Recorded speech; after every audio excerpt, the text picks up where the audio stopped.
আমি আপনাদেরই একজন। আমার বাড়ি গোহাট জেলার মুন্সিকান্দা গ্রাম। আমি আপনাদের যে আমার সামনে যে লোকগুলো দেখতে পাচ্ছি, আমি মনে করি আপনারা আমারই একজন। ঠিক আছে? আমার সাথে আছেন আমাদের যে দোহারে যে আমাদের যে ক্যাম্পটি হয়েছে, মেজর ইফতেখার আমার বাম পাশে বসা আছেন।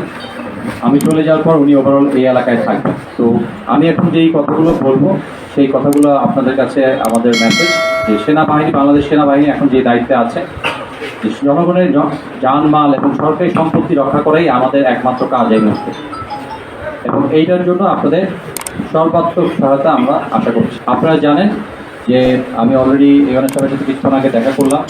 এখানকার ওসি সাহেব আবুল সাহেবের অফিসে গিয়েছিলাম, আমি ওখানেও দেখা করলাম। দোহার থানার সবচেয়ে ভালো বৈশিষ্ট্য হচ্ছে এই এলাকার মানুষ অত্যন্ত বন্ধুবৎসল, অত্যন্ত আন্তরিক এবং অতিথিপরায়ণ।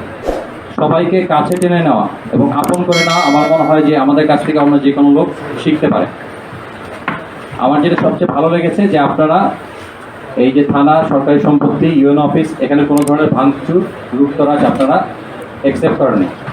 এই ক্রেডিট আমাদের যে আন্দোলনরত ছাত্ররা, প্রথমে আমি তাদের দিব, কারণ তারাই ভেবেছে, তারা এই আন্দোলনের সাথে যুক্ত ছিল এবং তারা প্রথমে এই জিনিসগুলোতে কোনো ধরনের যেন ভ্যান্ডালিজম না হয় তারা কিন্তু নিশ্চিত করেছে। এবং দ্বিতীয়ত ক্রেডিট দেবো আপনাদের, যারা ছাত্রদের পাশে সাধারণ আপামর জনগণ ছিলেন। এই জন্য আমি আপনাদের সবাইকে আমার আন্তরিক ধন্যবাদ জানাই এবং কৃতজ্ঞতা জানাই। এখানে ইউএনও সাহেব একটা কথা খুব সুন্দর বলেছেন, এটা এখানে যত দল, মত, বর্ণ, ধর্ম সবাই মিলেই আমরা বাংলাদেশ। এটা কি আমরা মানি না? আমরা কি অন্তর থেকে মানি?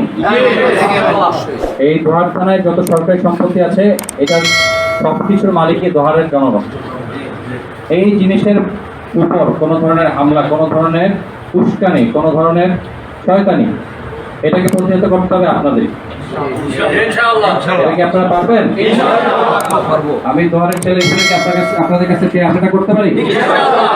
স্কুলে যারা কোমলমতি শিশুরা আছে তারা কষ্ট করছে, আমি আসার আগেও দেখলাম ট্রাফিক নিয়ন্ত্রণ করছে, তারা অনেক পরিশ্রম করেছে, তাদেরকে আমি সাধুবাদ জানাই। বাট আমরা এটাও চাই যে আমাদের বাচ্চারা আবার স্কুলে ফেরত যায়।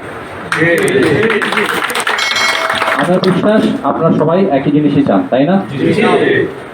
আপনার ছেলে রাস্তায় থাকবে, ট্রাফিক দায়িত্ব পালন করবে, এটা ওর কাজ না। ও একজন দেশের উচ্চতর পদে যাবে, দেশকে সামনে এগিয়ে যাবে, সেই জন্য তাকে প্রস্তুত হতে হবে, পড়াশোনা করতে হবে এবং মানুষের মতো মানুষ হতে হবে।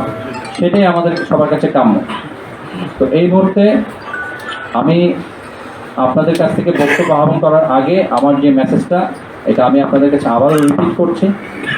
আপনারা আমাদের যে বেসামরিক প্রশাসন আছে, ইউএনও সাহেব আছেন, পুলিশ আছে, অন্যান্য সকল যত মেডিকেল অফিস থেকে শুরু করে যত ধরনের সরকারি কর্মকর্তা কর্মচারী আছে, তাদেরকে আপনারা আপনাদের ভালোবাসায় সিক্ত করে তাদেরকে তাদের কর্মস্থলে নিয়ে আসবেন। এটা কি আমি আপনাদের কাছে পেতে পারি? এবং আপনারা জানেন যে আমাদের পুলিশ সদস্য যারা আছেন, তাদের যেই ঘটনাটি ঘটেছে এটা অনাকাঙ্ক্ষিত। একজন বা একটা ইনসিডেন্ট দিয়ে পুরো সমগ্র জাতিকে বিচার করা যাবে না, পুরো ফোর্সকে বিচার করা যাবে না। যা আছে অনাকাঙ্ক্ষিত ঘটনা থেকে আমরা সবাই পিছনে ফেলে নতুন দিনের বাংলাদেশ, যে ছাত্ররা আমার পিছনে আছো, যে আন্দোলনরত ছাত্ররা যেই স্বপ্ন নিয়ে এখন নতুন যাত্রা শুরু হয়েছে, সেই যাত্রা যেন কেউ নস্যাৎ না করতে পারে, সেইটা আপনাদের নিশ্চিত করতে হবে।